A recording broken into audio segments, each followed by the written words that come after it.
Hello ನಮಸ್ತೆ, welcome to my YouTube channel. ಎಲ್ಲರೂ ಹೇಗಿದ್ದೀರಾ? ಎಲ್ಲರೂ ತುಂಬ ಚೆನ್ನಾಗಿದ್ದೀರಾ ಅಂತ ಅನ್ಕೊಂಡು ನೋಡಿರಿ. ನಾವು ಕೂಡ ಸೂಪರ್ ಆಗಿದ್ದೀವಿ ಸ್ನೇಹಿತರೆ.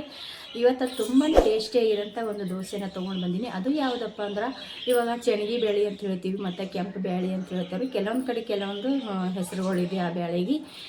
ಚೆಣಗಿ ಬೇಳೆನ ಬಳಸಿ ನಾವು ಯಾವ ರೀತಿ ನಮ್ಮ ಮನೆ ಒಳಗೆ ದೋಸೆ ಸಿಂಪಲಾಗಿ ಟೇಸ್ಟಿಯಾಗಿ ದೋಸೆ ಯಾವ ರೀತಿ ಮಾಡ್ತೀವಿ ಅಂತ ಇವತ್ತು ನಾನು ನಿಮ್ಮ ಕೂಡ ಶೇರ್ ಮಾಡ್ಕೊತೀನಿ. ಬನ್ನಿ ಸ್ನೇಹಿತರೆ, ಹೋಗಿ ನೋಡ್ಕೊಂಡು ಬರೋಣ ಹೇಗೆ ಮಾಡೋದಂತ. ಹಸಿರು ನೋಡ್ತಾ ಇದ್ದೀರಪ್ಪ ಅಂದ್ರೆ ಪ್ಲೀಸ್ ಚಾನಲ್ನ ಸಬ್ಸ್ಕ್ರೈಬ್ ಮಾಡ್ಕೊಂಡು ಸಪೋರ್ಟ್ ಮಾಡಿ. ತಡ ಮಾಡ್ದೇ ಹೋಗಿ ನೋಡ್ಕೊಂಡು ಬರೋಣ ಬನ್ನಿ ಸ್ನೇಹಿತರೆ. ವಿಡಿಯೋ ನೋಡ್ತಾ ಇರೋರಿಗೆಲ್ಲರಿಗೂ ಕೂಡ ಥ್ಯಾಂಕ್ ಯು. ನೋಡ್ರಿ, ಇಲ್ಲಿ ಮುಂಚೆನೆ ನಾನು ಕೆಂಪು ಬೇಳೆನ ತೊಗೊಂಡಿನಿ. ಈ ಕೆಂಪು ಬೇಳೆನ ನಾನು 1-2 ಗಂಟೆ ನೆನೆ ಹಾಕಿದ್ದೆ. ಇದು 1-2 ಗಂಟೆ ನೆನೆ ಹಾಕ್ಕೊಂಡಿನಿ. ಇವಾಗ ಕ್ಲೀನಾಗಿ ತೊಳೆದು ಕೂಡ ತೊಗೊಂಡಿನಿ. ಇದನ್ನು ನೀರೆಲ್ಲ ತೆಗೆದಿನಿ ಇದರಂದು. ಇವಾಗ ಇಲ್ಲಿ 1 ಬಟ್ಲದಷ್ಟು ಬಾಂಬೆ ರವೆ ತೊಗೊಂಡಿನಿ, ಅಂದ್ರೆ ಚಿರೋಟಿ ರವೆ ಅಂತ ಹೇಳ್ತೇವೆ ನೋಡ್ರಿ ಅದನ್ನು. ಮತ್ತು ಇಲ್ಲಿ 1 ಬಟ್ಲದಷ್ಟು ಅವಲಕ್ಕಿನ ಕ್ಲೀನ್ ಮಾಡ್ಕೊಂಬಿಟ್ಟು ಇದು ಕೂಡ ನಾನು ನೆನೆಸಿ ತೊಗೊಂಡಿನಿ ನೋಡ್ರಿ. ಚೆನ್ನಾಗಿ ನೆಂದೈತಿದು. ಇವಾಗ ಇದನ್ನು ನಾವು ಒಂದು ಮಿಕ್ಸಿ ಜಾರಿ ಒಳಗೆ ಹಾಕೋತೀನಿ ನೋಡ್ರಿ. ನಾನಿಲ್ಲಿ ಮಿಕ್ಸಿ ಜಾರಿ ತೊಗೊಂಡಿನಿ. ಈ ಕೆಂಪು ಬೇಳೆ ಅಂದ್ರೆ ಚೆಣಗಿ ಬೇಳೆ ಕೂಡ ಆ ಥರ ನೋಡ್ರಿ. ಇಲ್ಲಿ ಇದು ನಾನು ಕೆಂಪು ಬೇಳೆ ಇಷ್ಟೂ ಕೂಡ ಈ ಮಿಕ್ಸಿ ಒಳಗೆ ಹಾಕ್ಕೊಂಡಿನಿ ನೋಡ್ರಿ. ಚೆನ್ನಾಗಿ ಮುಂಚೆನೇ ತೊಗೊಂಡಿದ್ದೆ. ಇವಾಗ ನಾನು ಅವಲಕ್ಕಿ ತೊಗೊಂಡಿದ್ದೆ ನೋಡ್ರಿ. ಇದು ಅವಲಕ್ಕಿ ಫುಲ್ ಅವಲಕ್ಕಿನ ಹಾಕೋತೀನಿ ನೋಡ್ರಿ. ಇವಾಗ ಅವಲಕ್ಕಿ ಹಾಕಿದ ನಂತರ ನಾನು ಇದಕ್ಕೆ ರವೆ ತೊಗೊಂಡಿದ್ದೆ ನೋಡ್ರಿ. ಈ ರವೆ ಕೂಡ ಸೇರಿಸ್ಕೋತೀನಿ ನೋಡ್ರಿ. ಒಂದು ಅರ್ಧ ಬಟ್ಲದಷ್ಟು ನಾನಿಲ್ಲಿ ಮೊಸರನ್ನ ಸೇರಿಸ್ಕೊಳ್ಕತ್ತೀನಿ ನೋಡ್ರಿ. ನಾನಿಲ್ಲಿ ಕರ್ಬೇವಿನ ಸೊಪ್ಪು ಮತ್ತು ಕೊತ್ತಂಬರಿ ಸೊಪ್ಪು ತೊಗೊಂಡಿನಿ.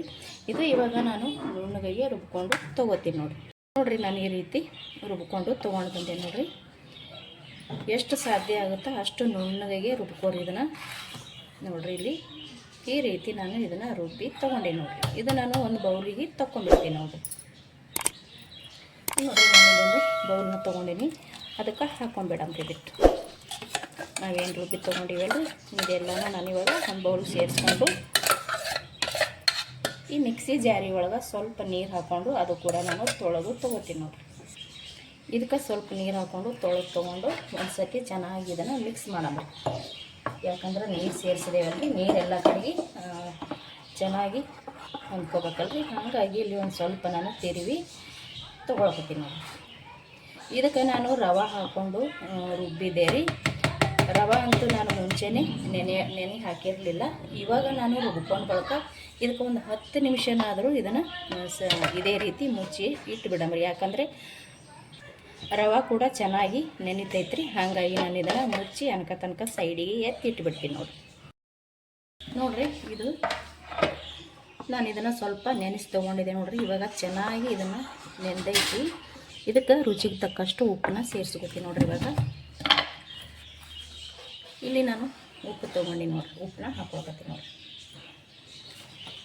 ಇದಕ್ಕೆ ಸ್ವಲ್ಪ ಉಪ್ಪು ಹಾಕ್ಕೊಂಡು ಚೆನ್ನಾಗಿ ಉಪ್ಪು ಎಲ್ಲ ಕಡೆ ಹೊಂದಾಗ ಇದನ್ನು ತಿರುಗಿ ತೊಗೊಳ್ಳೋ ಮತ್ತು ಈ ರೀತಿ ಮಿಕ್ಸ್ ಮಾಡಿಕೊಂಡು ಇದನ್ನು ಉಪ್ಪು ಹಾಕ್ಕೊಂಡು ಚೆನ್ನಾಗಿ ನಾನು ಮಿಕ್ಸ್ ಮಾಡ್ಕೊಂಡು ನೋಡ್ರಿ. ನಾನಿಲ್ಲಿ ಗ್ಯಾಸ್ ಹಚ್ಚಿ ದೋಸೆ ತವ ಇಟ್ಕೊಂಡೀನಿ. ಅದಕ್ಕೆ ಎಣ್ಣೆ ಕೂಡ ಹಚ್ಕೊಂಡೇನಿ ರೀ. ಇದು ಒಂದು ಸ್ವಲ್ಪ ಬಿಸಿ ಆದ ನಂತರ ನಾವು ಇವಾಗ ದೋಸೆ ಹಾಕಮತ್ರಿ ನೋಡ್ರಿ. ಇವಾಗ ತವ ಕೂಡ ಬಿಸಿಯಾಗೈತಿ. ಇವಾಗ ಇಲ್ಲಿ ನಾನು ದೋಸೆನ ಹಾಕತ್ತೀನಿ. ದೋಸೆ ಹಾಕ್ಕೊಂಡು ಒಂದು ಸ್ವಲ್ಪ ಈ ರೀತಿ ಅಂದ್ರೆ ಸಾಕು ನೋಡ್ರಿ. ನಾನು ಇವಾಗ ದೋಸೆ ಹಾಕೀನಿ. ಸ್ವಲ್ಪ ಸೈಡಿಗೆಲ್ಲ ಎಣ್ಣೆ ಐತಲ್ರಿ, ಅದು ಎಲ್ಲ ಕಡೆ ಆಗಂಗೆ ಈ ರೀತಿ ಮಾಡಿ ಇದನ್ನು ನಾವು ಮುಚ್ಚಿಬಿಡೋದು. ಈ ರೀತಿ ಮುಚ್ಚಿ ಇದನ್ನು ಬೇಯಿಸ್ಕೊಂಡು ತೊಗೋತೀವಿ ನೋಡ್ರಿ. ಇದು ಇವಾಗ ಒಂದು ಬೆಂದೈತಿ. ಇದನ್ನು ನಾನು ಹೊಳಿಸಿ ಹಾಕೋತೀನಿ ನೋಡ್ರಿ. ತುಂಬ ಈಸಿಯಾಗಿ ಬರ್ತಾವ್ರಿ. ಇದನ್ನು ಆರಾಮಾಗಿ ತಕ್ಕೋಬೋದು ನೋಡಿ. ಸಖತ್ತಾಗಿ ಮತ್ತು ಟೇಸ್ಟ್ ಅಂತೂ ಅದ್ಭುತವಾಗಿರುತ್ತೆ ಸ್ನೇಹಿತರೆ. ಖಂಡಿತ ಒಂದು ಸಲ ನೀವು ಕೆಂಪು ಬೇಳೆನ ಬಳಸಿ ಈ ರೀತಿ ದೋಸೆನ ಮಾಡಿರಿ. ನೀವು ಕ್ರಿಸ್ಪಿಯಾಗಿ ಕೂಡ ಮಾಡ್ಕೋಬೋದು ಅಥವಾ ಸ್ಮೂತಾಗಿ ಮೆತ್ತಗಾದರೂ ಕೂಡ ಮಾಡ್ಕೋಬೋದು ನೋಡಿರಿ. ಹ್ಯಾಂಗೆ ಮಾಡ್ಕೊಂಡು ಅದ್ಭುತ ಟೇಸ್ಟ್ ಅಂತ ಹೇಳ್ತೀನಿ ನಾನು. ಅಷ್ಟು ಚೆನ್ನಾಗಿ ಆತಾವು ನೋಡಿರಿ. ಇಲ್ಲಿ ನಾನು ತಿರುವಿ ಹಾಕ್ಕೊಂಡು ಇದು ಕೂಡ ಒಂದು ಮೈ ಬೇಯಿಸ್ಕೊಂಡು ತೊಗೋತೀನಿ ನೋಡಿರಿ. ನಾನು ಈ ರೀತಿ 2 ಮೈ ಕೂಡ ಬೇಯಿಸಿ ತೊಗೊಂಡಿದ್ದೀನಿ ನೋಡಿರಿ. ಮತ್ತು ಇದಕ್ಕೊಂದು ಸ್ವಲ್ಪ ಎಣ್ಣೆ ಹಾಕಕತ್ತೀನಿ ನೋಡಿರಿ. ಎಣ್ಣೆ ಹಚ್ಚಿ ಮತ್ತು ಇನ್ನೊಂದು ದೋಸೆ ಕೂಡ ನಾನು ಹಾಕೋತೀನಿ ನೋಡಿರಿ. ಇಲ್ಲಿ ನೋಡಿರಿ ಮತ್ತೊಂದು ದೋಸೆ ಹಾಕೊಂಡಿನಿ.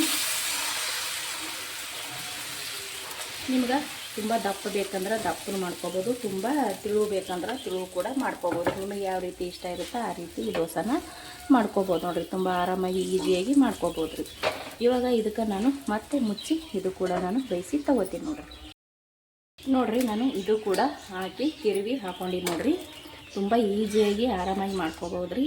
ಮಾಮೂಲಿ ನಾವು ದೋಸೆ ಮಾಡ್ತೀವಲ್ರಿ ಅದೇ ರೀತಿ ಚೆನ್ನಾಗಿ ಅಂಟ್ಕೊಲಾರ್ದೇ ಹೇಳ್ತಾವೆ ನೋಡಿರಿ.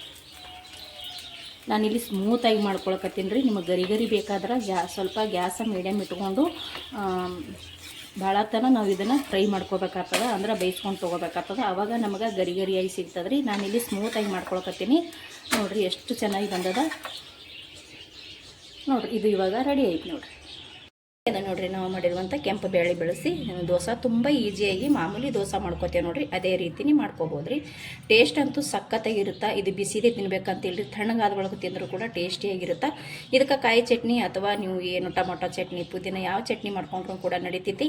ಮತ್ತು ಹಾಗೆ ಕೂಡ ಇದನ್ನು ತಿನ್ಬೋದು ನೋಡಿರಿ. ಹಾಗೆ ತಿಂದರೂ ಕೂಡ ಟೇಸ್ಟಾಗಿರುತ್ತೆ ಮತ್ತು ಅಷ್ಟೇ ಸ್ಮೂತಾಗಿ ಕೂಡ ಆಗುತ್ತೆ ನೋಡಿರಿ. ನೋಡ್ತಾ ಇರ್ಬೋದು ನೀವು ಇಲ್ಲಿ ಈ ರೀತಿ ಮಾಡ್ತಾ ಇದ್ದೀನಿ ನಾನು. ಎಷ್ಟು ಮಿದುವಾಗಿದೆ ಅಂತ. ನೀವು ತಣ್ಣಗಾಗಿ ಕೂಡ ತಿನ್ಬೋದು, ಬಿಸಿಯಾಗಿರ್ಬೇಕಾದ್ರೂ ತಿನ್ಬೋದು ರೀ. ಟೇಸ್ಟ್ ಅಂತೂ ಅದ್ಭುತವಾಗಿರುತ್ತೆ. ಒಂದು ಸತಿ ಖಂಡಿತ ನೀವು ಕೂಡ ಟ್ರೈ ಮಾಡ್ತೀರ ಅಂತ ಅಂದ್ಕೊಂಡಿನಿ. ಒಂದು ಸತಿ ನೀವು ಕೂಡ ಟ್ರೈ ಮಾಡಿರಿ. ನಾವು ಮಾಡಿರುವಂಥ ಈ ಕೆಂಪು ಬೇಳೆ ಅಥವಾ ಚೆಣಗಿ ಬೇಳೆ ಬಳಸಿ ಮಾಡಿರುವಂಥ ಈ ದೋಸೆ ನಿಮಗೆ ಇಷ್ಟ ಆಗಿತ್ತಪ್ಪ ಅಂದ್ರೆ ಪ್ಲೀಸ್ ಒಂದು ಲೈಕ್, ಶೇರ್, ಕಮೆಂಟ್ ಮಾಡಿರಿ. ಹೊಸಬರು ನೋಡ್ತಾ ಇದ್ದೀರಪ್ಪ ಅಂದ್ರೆ ಪ್ಲೀಸ್ ಚಾನಲ್ನ ಸಬ್ಸ್ಕ್ರೈಬ್ ಮಾಡ್ಕೊಂಡು ಸಪೋರ್ಟ್ ಮಾಡಿರಿ. ಮತ್ತೆ ಒಂದು ಹೊಸ ರೆಸಿಪಿ ಒಂದಿಗೆ ಸಿಗ್ತೀನಿ. ಅಲ್ಲಿ ತನಕ ಮತ್ತೊಮ್ಮೆ ಎಲ್ಲರಿಗೂ ನಮಸ್ಕಾರ. ಇಷ್ಟೊತ್ತನ ವಿಡಿಯೋ ನೋಡಿದವ್ರಿಗೆಲ್ಲರಿಗೂ ಕೂಡ ಥ್ಯಾಂಕ್ ಯು.